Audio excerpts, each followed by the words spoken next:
So hey guys, this is Gursahib and welcome back to my channel. I hope you all are doing very well.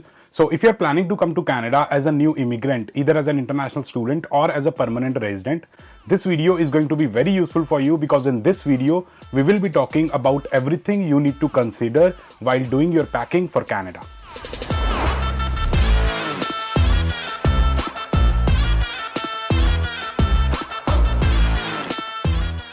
तो basically यार अगर आपका visa वगैरह लग गया है, टिकट्स वगैरह बुक हो गई हैं और आप खुशी खुशी अपनी पैकिंग कर रहे हो, सपने देख रहे हो कि हाँ जी भाई कनाडा जाएंगे, वहाँ पे एक नई लाइफ की शुरुआत करेंगे, लेकिन पैकिंग करते हुए आप थोड़े बहुत कंफ्यूज्ड हो कि भाई क्या लेके जाना है क्या नहीं लेके जाना है, वो कुछ समझ नहीं आ रहा। तो इस वीडियो में मैं आप लोगों की ये सारी कंफ्यूजन दूर कर दूंगा because in this video I will be telling कि आपको क्या क्या पैक करना है और क्या क्या पैक नहीं करना है। Now without wasting any more time let's get started with this video.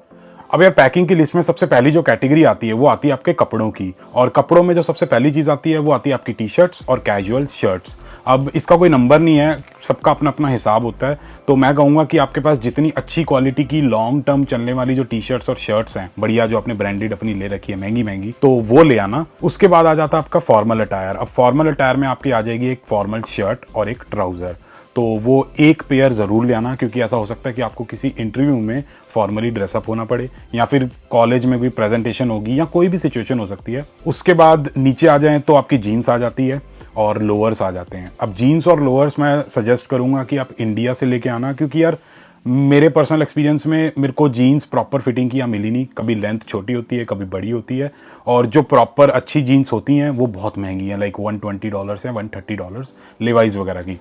तो इट्स बेटर कि जितनी भी आप जीन्स डालते हो 2-3 रेगुलरली चेंज करते हो तो वो सारी जीन्स आप इंडिया से लेके आना और लोअर्स भी अपने इंडिया से लेके आना। उसके बाद आ जाते हैं आपके अंडरगारमेंट्स। अब अंडरगारमेंट्स मेरी तरफ से ये सजेशन रहेगी कि 14 से 15 पेयर लेके आना ताकि आप प्रॉपर रोटेशन कर पाओ डेली और आपके वो 2 हफ्ते चल जाएं, क्योंकि ऐसा हो सकता है कि आपकी जो लॉन्ड्री है वो घर के अंदर ना हो, आपको बाहर कपड़े धोने जाना पड़े, और अगर 5-6 पेयर लेके आओगे तो हर हफ्ते आपको अंडरगारमेंट्स चेंज करने पड़ेंगे अगर आप डेली रोटेशन करते हो। तो इसलिए अंडरगारमेंट्स 14 से 15 लेके आना ताकि आपके 2 हफ्ते चलें एंड 2 हफ्ते के बाद अपनी आप बाहर लॉन्ड्री करने जाओ, क्योंकि लॉन्ड्री यार बाहर थोड़ी सी महंगी पड़ती है, लाइक $4 to $5 लगते हैं सुखाने के और धोने के लिए। उसके बाद आ जाते हैं आपके विंटर क्लोथ्स, जिसमें होगी आपकी स्वेट शर्ट्स, हुडीज, स्वेटर्स या अंदर जो वार्मर्स वगैरह डालते हो वो सारी चीज़ें आपके पास जो अच्छी क्वालिटी वाली हैं, वही टी शर्ट वाली बात होगी। जो भी अच्छी क्वालिटी की ड्यूरेबल स्वेट शर्ट्स वगैरह हैं या विंटर क्लोथ्स हैं वो सब ले आना, क्योंकि यार कनाडा में ऐसा नहीं होता कि 20 डिग्री हो रहा है और अगले दिन -20 हो गया। टेम्परेचर जो है वो ग्रेजुअली डिक्रीज करता है, पहले 20 होता है, फिर 15, फिर 10, 5, 0, फिर जाके नेगेटिव होता है। तो जब 10 डिग्री, 5 डिग्री या 15 डिग्री होगा तो आपकी जो इंडिया वाली स्वेट शर्ट्स हैं या स्वेटर्स हैं या जो भी आपके वार्म कपड़े हैं वो सारे यहाँ पे चलेंगे, कोई प्रॉब्लम नहीं आएगी। तो यहाँ आके आपको खरीदने ना पड़े तो इंडिया से ही अपने लेके आना। बट एक चीज़ का ध्यान रखना कि इंडिया से आपको कोई भी नई शॉपिंग करने की जरूरत नहीं है। ऐसा ना हो कि हाँ भाई नए देश में जा रहे हैं, नए नए कपड़े लेने हमें, ऐसा मत करना। अगर आपको कुछ नया खरीदना है तो वो यहाँ आके खरीदना। और अगर विंटर जैकेट और विंटर शूज़ की बात करें तो वो आप इंडिया से मत लेके आना, मतलब इंडिया में नए मत खरीदना। अगर आपको नए खरीदने की जरूरत है तो इट्स बेटर कि यहाँ के खरीदना। अगर आपके पास ऑलरेडी इंडिया में विंटर जैकेट वगैरह है तो वो ले आना, यहाँ पे काम आ जाएगी आपके, क्योंकि जब 0 या -5 या 5 डिग्री होगा तो वो चल जाती है, थोड़ा बहुत अंदर वार्मर वगैरह डाल के काम चल जाता है। लेकिन जब -30 होगा या -35 या -25 टेम्परेचर होगा, उस केस में आपको यहाँ की ही विंटर जैकेट लेनी पड़ेगी। उसके बाद आ जाते हैं आपके शूज़। अब शूज़ में यही सजेस्ट करूंगा कि अगर आप एक अपना फॉर्मल अटायर लेके आ रहे हो तो आपको फॉर्मल शूज़ की भी ज़रूरत पड़ेगी। तो जो भी बेल्ट वगैरह लेके आ रहे हो उसके साथ मैचिंग एक पेयर अपने फॉर्मल शूज़ का ले आना। और जो भी कैजुअल शूज़ होते हैं वो आप जितने भी आपके पास अच्छी क्वालिटी के ड्यूरेबल शूज़ हैं वो ले आना, बेकार क्वालिटी वाले मत लाना, क्योंकि यार यहाँ पे चलना बहुत पड़ता है। तो अच्छी क्वालिटी वाले शूज़ लेके आना। नए खरीदने की ज़रूरत नहीं है, अगर आपको नए खरीदने हैं तो वो भी यहीं आके खरीदना। किसी भी चीज़ को अगर आप फिटिंग कराते हो या कस्टम टेलरिंग कराते हो तो वो सारी चीज़ें इंडिया से ही करा के आना, क्योंकि यार वो चीज़ें यहाँ पे बहुत महंगी हैं, मतलब टेलरिंग वगैरह काफ़ी महंगा है। तो अभी यार एडिटिंग करते करते मेरे को ये ध्यान आया कि मैं आप लोगों को ट्रेडिशनल कपड़ों के बारे में बताना तो भूल ही गया। तो जो लड़के लोग हैं वो एक कुर्ता पजामा ज़रूर ले आना, और जो लड़कियां हैं वो अपना सूट या साड़ी या जो भी उनका ट्रेडिशनल ड्रेस होती है वो ज़रूर ले आना, क्योंकि यहाँ पे फंक्शंस होते रहते हैं, जैसे दिवाली फंक्शन हो गया या गरबा फंक्शन हो गया या साउथ इंडियन कम्युनिटी का कोई ना कोई फंक्शन हो गया, तो वो होता रहता है। और लड़कियों का मेरे को पता है वो 2-3 लाएंगी, क्योंकि उनको ये होता है कि भाई एक फंक्शन में कोई ड्रेस डाल ली तो दूसरे फंक्शन में वो नहीं डालनी, क्योंकि लोग सेम होंगे। तो अपने हिसाब से ले आना, बट एक तो एटलीस्ट ले ही आना। अब कपड़ों के बाद दूसरी कैटेगरी आ जाती है आपकी बेडिंग वगैरह की। तो बेडिंग में सबसे पहली चीज़ आती है आपकी बेड शीट्स। अब बेड शीट्स मैं आपको यही सजेस्ट करूंगा कि आप इंडिया से लेके आना, यहाँ पे थोड़ी सी महंगी पड़ती हैं, और जो सस्ती होती है और उनकी क्वालिटी बहुत बेकार होती है, तो बहुत जल्दी ख़राब हो जाएंगी। तो इट्स बेटर अपनी 2-3 जितनी भी आप बेड शीट्स यूज़ करते हो, जो भी आपका रोटेशन का तरीका है, तो आप उतनी बेडशीट्स इंडिया से ही लेके आना। मैं तो सजेस्ट करूंगा एटलीस्ट 3 से 4 बेडशीट ले आना, क्योंकि हाइजीन मेंटेन करना होता है। और साथ के साथ बेडशीट इंडिया से ला रहे हो तो आप पिलो कवर भी अपने इंडिया से ही लेके आओगे, मैचिंग वगैरह करोगे ना, तो पिलो कवर भी इंडिया से ले आना एक, और उसके साथ एक पिलो भी ले आना, क्योंकि ज़रूरत पड़ेगी आपको, क्योंकि आते ही तो आप शॉपिंग नहीं करोगे ना, लेकिन आते ही आपको सोना तो होगा, तो पिलो तो चाहिए ही होगा, तो वो भी आप इंडिया से लेके आना। और बेडिंग में अगली जो चीज़ आ जाती है वो आ जाता है आपका AC कंफर्टर या क्विल्ट जिसको कहते हैं, तो वो भी आप अपना इंडिया से ले आना, क्योंकि आते ही आपको उसकी भी ज़रूरत पड़ेगी। बड़े बड़े कंबल लाने की ज़रूरत नहीं है कि मोटे मोटी रजाइयाँ ले आए या कंबल ले आए, उसकी ज़रूरत नहीं है, क्योंकि यहाँ पे सारे के सारे घर हीटेड होते हैं। तो एक आपका जो AC कंफर्टर होता है that will be enough for you. और आप एक काम कर सकते हो, थोड़ी बहुत जगह बचाने के लिए अपना पिल्लो और अपना AC कंफर्टर वैक्यूम करवा सकते हो, तो उससे आपकी थोड़ी बैगेज में जगह बच जाएगी। अब अगली जो कैटेगरी आती है वो सबकी फेवरेट है, वो है इलेक्ट्रॉनिक आइटम्स। अब इलेक्ट्रॉनिक आइटम्स में सबसे पहली चीज़ें क्या आती हैं, आपका फ़ोन और आपका लैपटॉप। और ये मैं यही सजेस्ट करूँगा कि अगर आपके पास इंडिया में ऑलरेडी फ़ोन और लैपटॉप है तो वही लेके आना, यहाँ पे लंबे टाइम तक चलाना, क्योंकि मैं अपना फ़ोन और लैपटॉप लेके आया था, मैंने उन्हीं को चलाया था 1.5-2 साल तक, जब तक उनका पूरा इंजर पिंजर सब अलग नहीं हो गया था ना, तब तक मैंने वही चलाए थे अपने इंडिया वाले। तो आप भी अपना फ़ोन और लैपटॉप इंडिया से लेके आना। अगर इन केस आपके पास फ़ोन या लैपटॉप इंडिया में नहीं है तो आप यहीं आके खरीदना, इंडिया में नहीं मत खरीदना, that will be a big mistake.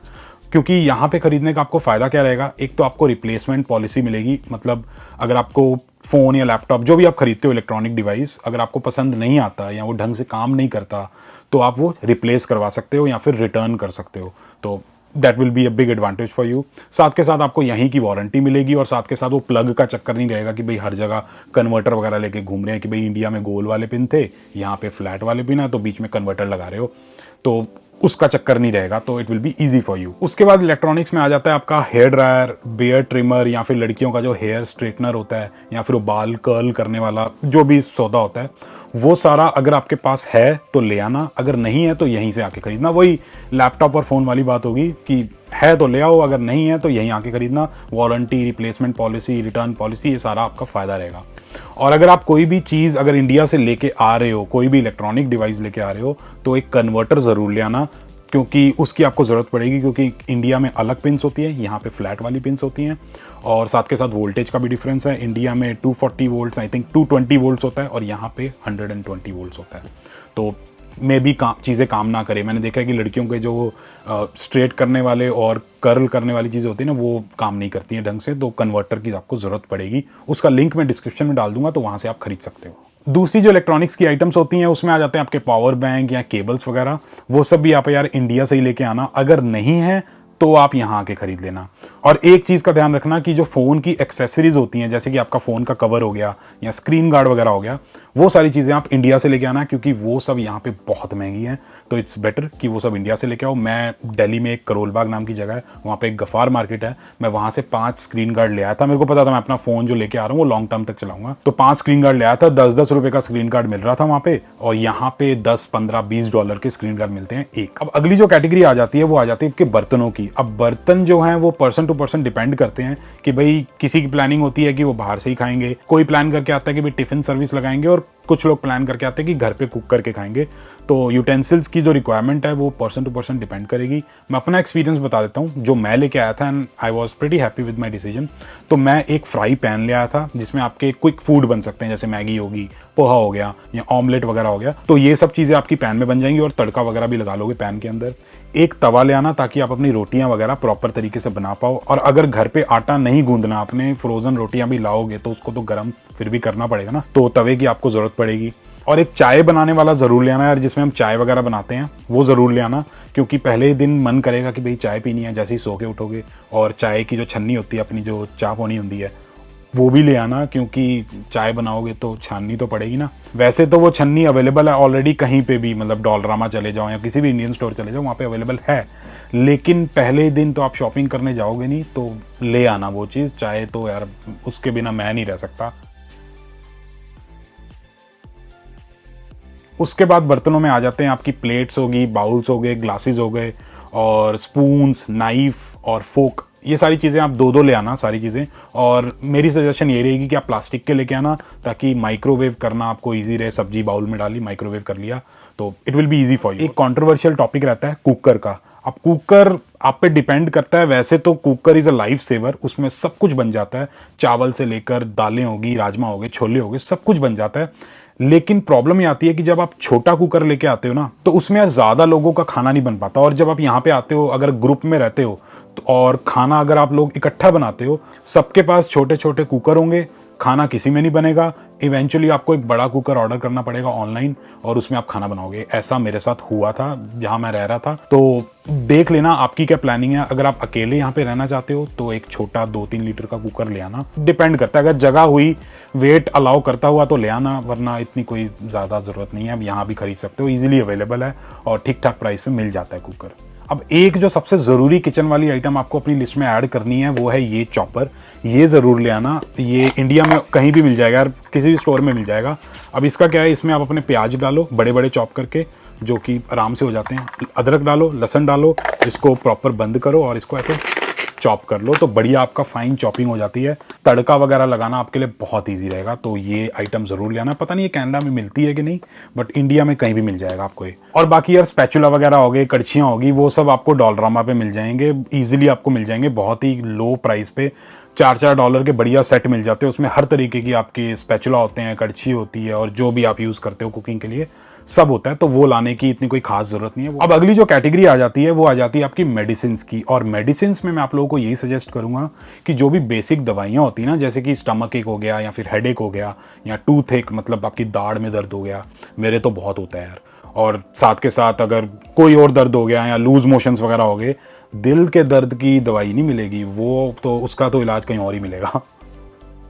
तो आप ये जो बेसिक दवाइयाँ होती हैं ना, वो सब आप जरूर लेके आना। मैं पूरा एक पैक बना के ले आया था, मम्मी ने बड़े प्यार से सारी दवाइयों का एक एक पत्ता उस पैक में डाल दिया था, और मैं वो ले आया था। मैं आपको वो दिखाता हूँ जरा एक बार। तो यार जब मैं कनाडा आया था तो मम्मी ने मेरे को ये पैक बना के दिया था। इसमें सारी बेसिक दवाइयाँ हैं जो नॉर्मली यूज़ होती हैं, और मम्मी ने प्रॉपर तरीके से इनको लेबल कर दिया था। जैसे कि ये देखो, ये दवाई कोल्ड की दवाई है, तो इस पर ऐसे पर्ची लगा दी थी, उस पर कोल्ड लिख दिया था। तो अब ये काम कर सकते हो, अपनी सारी दवाइयाँ लेके आ सकते हो। सर दर्द के लिए मैं ये सेरेडॉन ले आया था। तो इस तरीके से एक प्रॉपर अपना पैकेज बना के लेके आ सकते हो। और मैंने क्या किया था कि केमिस्ट से उसके लेटर हेड पे मैंने इन सारी दवाइयों की एक लिस्ट ले ली थी कि भाई मैं कौन कौन सी दवाइयाँ अपने साथ कैरी कर रहा हूँ, और उससे ये लिखवा लिया था कि भाई ये जो दवाइयाँ हैं मेरे पर्सनल यूज़ के लिए हैं, इनका और कोई मतलब तात्पर्य नहीं है। और अगर आपको कोई स्पेसिफिक प्रॉब्लम है, जैसे कि डायबिटीज़ होगी या फिर अस्थमा है, तो डॉक्टर से प्रिस्क्रिप्शन ले आना। दवाइयाँ आप डेफिनेटली कैरी कर सकते हो, लेकिन आपको प्रिस्क्रिप्शन की ज़रूरत पड़ेगी। वैसे तो मेरे फ्रेंड्स वगैरह या किसी से ज़्यादा पूछा नहीं था, लेकिन इन केस अगर कोई प्रॉब्लम आती है तो आपके पास एक प्रिस्क्रिप्शन होनी चाहिए, तो डॉक्टर से वो लिखवा के लेके आना। बाकी यार फर्स्ट एड की जो बेसिक चीज़ें होती हैं, जैसे बैंडेड वगैरह होगी, वो भी आप लेके आ सकते हो। वैसे तो यहाँ पे आराम से मिल जाएंगी, लेकिन अगर पहले ही दिन आपका हाथ कट गया, क्योंकि इंडिया में तो पता नहीं सब्जी बनाई है कि नहीं, आलू काटे हैं कि नहीं, तो इन केस हाथ कटता है तो आपके पास बैंडेड वगैरह होनी चाहिए, कहीं भागना ना पड़े पहले ही दिन। तो मेडिसिन के बाद जो कैटेगरी आती है, वो आती है आपकी पर्सनल हाइजीन की। अब पर्सनल हाइजीन में क्या क्या होता है, आपके क्रीम्स वगैरह होती हैं, जैसे फेस क्रीम हो गई, बॉडी क्रीम होगी, या फिर बॉडी वॉश हो गया, कोई बॉडी लोशन आप स्पेशल लगाते हो, या फिर मॉइस्चराइजर वगैरह हो गया, टूथपेस्ट, टूथब्रश, ये सारी जो चीज़ें होती हैं, आपका हेयर ऑयल हो गया। तो ये सारी चीज़ें आप छोटे छोटे पैक में ले आना, मतलब जो ट्रैवल पैक्स होते हैं ना, वो ले आना, क्योंकि आते ही आपको इन चीज़ों की ज़रूरत तो पड़ेगी ना। आते ही आप डेफिनेटली नहाओगे पहले ही दिन, तो इट्स बेटर कि ये सारी चीज़ें अपने इनिशियल डेज के लिए ले आना, मतलब हफ्ता 2 हफ्ता या फर्स्ट मंथ के लिए ट्रैवल पैक्स ले आना। अगली जो कैटेगरी आती है वो सबसे इंपॉर्टेंट चीज़ है, वो आपको बिल्कुल नहीं भूलनी, वो है आपके डॉक्यूमेंट्स। तो इसमें कोई गलती मत करना यार, अपने सारे के सारे डॉक्यूमेंट्स लेके आना। बेसिकली वीज़ा अप्लाई करते हुए आपने जितने भी डॉक्यूमेंट्स को यूज़ किया था, मतलब आपने आइल्स यूज़ किया होगा, आपका प्रोविडेंट फंड अगर आपने शो किया था, या फिर जिस भी तरीके से आपने फंड्स शो किए थे, वो सारे डॉक्यूमेंट्स लेके आना। GIC की लेटर होगी, आपको जो वीज़ा आया होगा तो आपको एक लेटर आई होगी ईमेल में, वो लेटर प्रिंट आउट करके लेके आना। और साथ के साथ आपका क्या हो जाता है, पासपोर्ट ऑब्वियसली लेके आओगे, आपके एकेडमिक डॉक्यूमेंट्स हो गए, 10th और 12th की मार्कशीट्स एंड सर्टिफिकेट्स, अगर आपने ग्रेजुएशन की हुई है तो आपकी डिग्री होगी और उसके सारे मार्कशीट्स हो गए, वो सब लेके आना। बेसिकली जिन भी डॉक्यूमेंट्स पे आपका नाम है वो सारे डॉक्यूमेंट्स लेके आना। और जितनी भी आपकी गवर्नमेंट आईडीज़ हैं, जैसे कि आधार कार्ड हो गया, वोटर ID कार्ड हो गया या पैन कार्ड हो गया, ये सब लेके आना। कोई डॉक्यूमेंट इंडिया छोड़ के आने की ज़रूरत नहीं है। 25-30 लाख 20 लाख लगा के कनाडा आ रहे हो तो मेरे को यही लगता है कि आप परमानेंटली आ रहे होगे, आपकी इंटेंशन ये होगी। SOP में तो लिख दिया होगा कि भाई पढ़ाई के बाद इंडिया वापस चला जाऊंगा, but I don't think so. तो सारे डॉक्यूमेंट्स अपने लेके आना। और एक चीज़ का ध्यान रखना कि जो भी आपके सारे ओरिजिनल डॉक्यूमेंट्स हैं, सबकी स्कैन्ड कॉपी एक गूगल ड्राइव या ड्रॉपबॉक्स वगैरह पे अपलोड कर देना, ताकि आपके पास एक बैकअप हो इन केस कोई पंगा पड़ता है। अपने जो डॉक्यूमेंट्स है वो अपने हिकनाल ला के रखे हो, मतलब अपने सीने से लगा के रखना अपने डॉक्यूमेंट्स, उनको घुमाना नहीं है। बट इन केस कोई मिसहैपनिंग होती है तो सारे के सारे डॉक्यूमेंट्स को अपलोड कर देना स्कैन करके। अगर आपके पास इंडिया में ड्राइविंग लाइसेंस है तो आप अथॉरिटी से अपना चिप वाला लाइसेंस बनवा के लेके आना, अगर आपके पास वो नहीं है।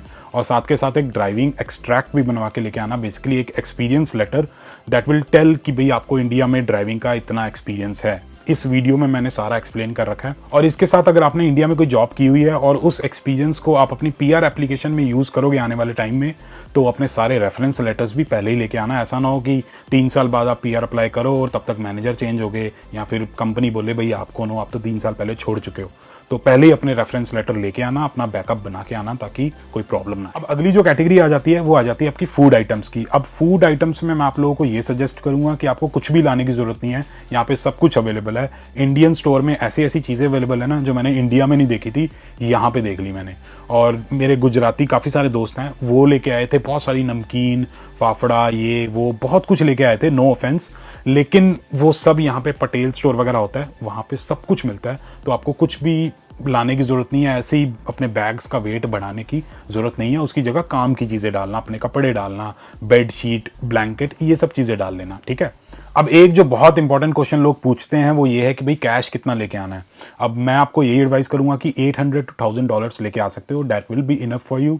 और आपके पास 2 तरीके हैं कैश लेके आने के, या तो आप हार्ड कैश लेके आ सकते हो या तो आप फॉरेक्स कार्ड लेके आ सकते हो। और मेरी तरफ से यही सजेशन रहेगी कि आप फॉरेक्स कार्ड लेके आओ। हार्ड कैश गुम हो गया तो यार नहीं मिलेगा ना, फॉरेक्स कार्ड में पिन वगैरह होती है, तो एटलीस्ट आपके पैसे सिक्योर रहेंगे। और एक चीज़ का ध्यान रखना है यार, जिन लोगों को स्पेक्स वगैरह लगे हुए हैं, जितने मेरे भाई बहन हैं जिनको स्पेक्टिकल्स लगे हुए हैं, वो अपने स्पेक्टिकल्स ज़रूर लेके आना, क्योंकि यार वो यहाँ पे बहुत महंगे हैं, like they are very expensive. $300-400 का एक पेयर बनता है, जो कि इंडिया में बहुत ही सस्ता बनता है। आई थिंक, मेरे को तो नहीं लगे, लेकिन मेरे काफ़ी दोस्तों ने इंडिया से ही मंगाए थे। तो इंडिया से अपने 3, 4, 5 जितने पेयर लेके आ सकते हो आप ले आना। जो भी आपके फॉर्मल के साथ होते हैं, कैजुअल के साथ होते हैं, UV वाले होते हैं, या फिर ऐसे भी होते हैं जिनमें लाइट स्कैटर नहीं होती, मतलब जो भी होते हैं, मेरे को इतनी नॉलेज नहीं है, तो वो सारे अपने इंडिया से लेके आना। अब एक जो इंपॉर्टेंट चीज़ है जो आपको बिल्कुल नहीं भूलनी, और इसके बिना आप कनाडा बिल्कुल मत आना, वो है आपके मम्मी पापा का प्यार, उनका आशीर्वाद and determination to make a very very very successful career here in Canada. तो यहाँ पे आपको सक्सेसफुल होना है, एक अच्छी जॉब लेनी है, अच्छे पैसे कमाने हैं, गाड़ी घर सब कुछ लेना है। इतने पैसे लगा के आ रहे हो तो यहाँ पे अच्छा करियर बनाने आ रहे हो, तो make sure bring that determination, और उसको कभी कम नहीं होने देना। और एक चीज़ जो आपको इंडिया बिल्कुल छोड़ के आनी है, नहीं लेके आनी, वो है fear of talking to strangers. क्योंकि यहाँ पे आपको यार बहुत लोगों से बात करना पड़ेगा। आप बाहर निकलोगे, लोगों से बात करोगे, अपने स्किल्स बताओगे, और अगर आप इंट्रोवर्ट हो तो वो भी छोड़ के आना, यहाँ पे नहीं चलेगा यार। और अगर कोई चीज़ मैं भूल जाऊंगा तो मैं डिस्क्रिप्शन में डाल दूंगा या फिर कमेंट में लिख के उसको पिन कर दूंगा। बाकी अगर आपको ये वीडियो पसंद आई हो तो please hit that like button, और ऐसी ही वीडियोज़ आप फ्यूचर में देखना चाहते हो तो please subscribe to my channel. And जब तक अगली वीडियो नहीं आती है, stay healthy and keep hustling.